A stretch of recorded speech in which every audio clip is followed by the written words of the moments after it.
I'm a surgical recovery coordinator.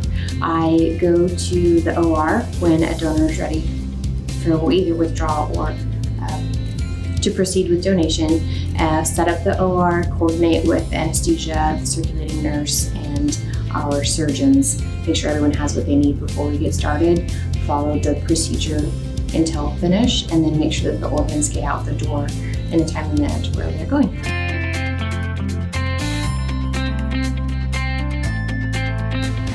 I originally was a surgical technologist that worked in orthopedic surgery. Electia was an easy transition, just a different side of surgery. So we are required to have a certification in surgical technology. Some have associates, some don't simply have the certification. Because of the nature of our position, it's not only maintaining sterile technique in the OR and filling that role, it's also charting and communication and maintaining professional demeanor with the people that you're interacting with, who are the face of LifeShare at the hospital. So I think they look for people that have a professional background as well as a clinical background.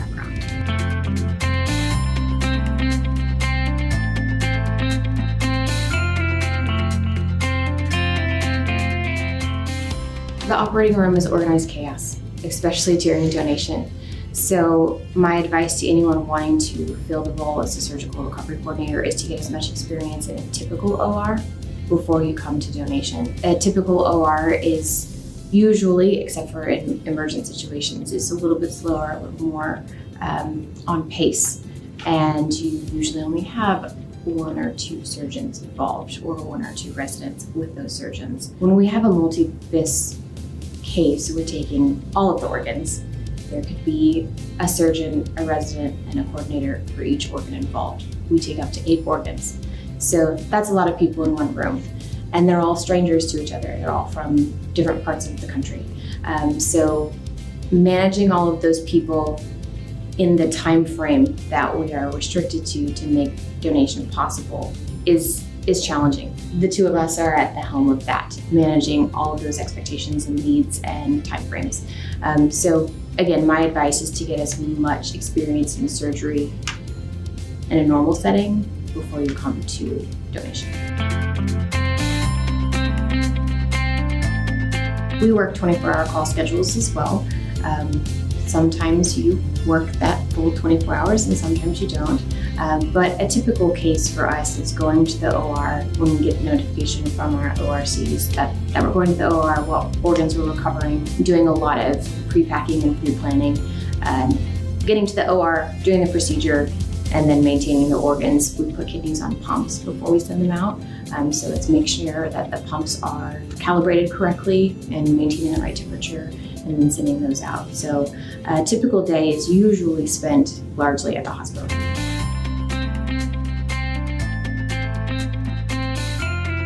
When we have to pass through the ICU to communicate with our organ recovery coordinators who are there caring for the patient, and oftentimes you do pass by the family and we're wearing our badges and they know who we are. We have family services coordinators that work with those families and make sure that they have everything that they need and understand the process and are happy with the way that it's going. That's probably the hardest part is seeing the donor family at their one of the most difficult times in their lives.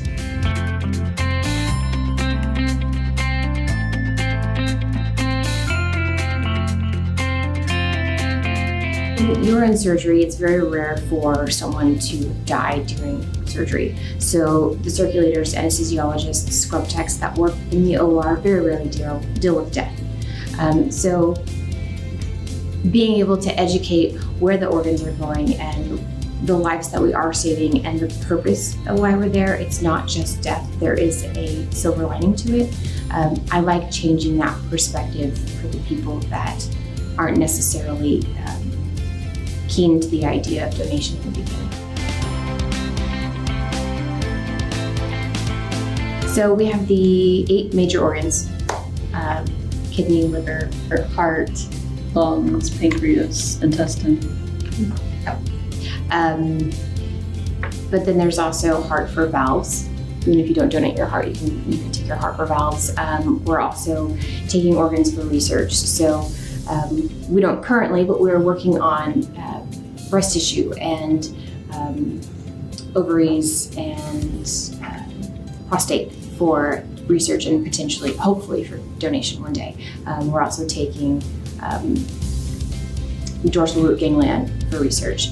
So those are the primary donations that I organize or help to set up.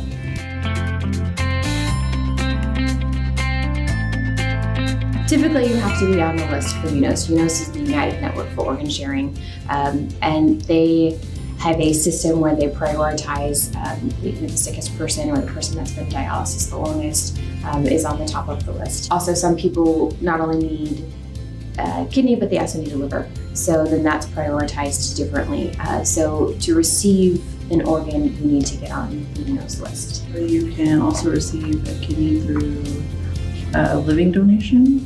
So if there's someone that you know that has the same blood type and also alleles on the kidneys that match yours, or there's like so few mismatches, then you can also have a living donor. For the kidney and also for the liver. So obviously your kidneys aren't going to regrow, but your liver can. So if everything is just matched up perfectly with your living donor, they can take a portion of, I believe that's the right lobe, and we'll donate that for liver regeneration. Kidneys, when you do a living donation, they usually take the right kidney from the donor. The left kidney has a long vein, so it's easier to transplant. So when someone is receiving a donation or a transplant from the kidneys, usually it's the left kidney that's taken first, and the right kidney, of course, gets transplanted just as often, but the left is usually sought off after more often. But when you're a living donor, they take the right. I know that organs considered more like life-saving, as tissue is more life-enhancing, and tissue is kind of more like, we have more tissue to go around than there is. Organ is just so much more complex in finding matches, and there's not really a list for tissue. So if you've gone in to get like an implant in your tooth or some kind of bone graft put in your tooth, that's a form of tissue donation that you've received.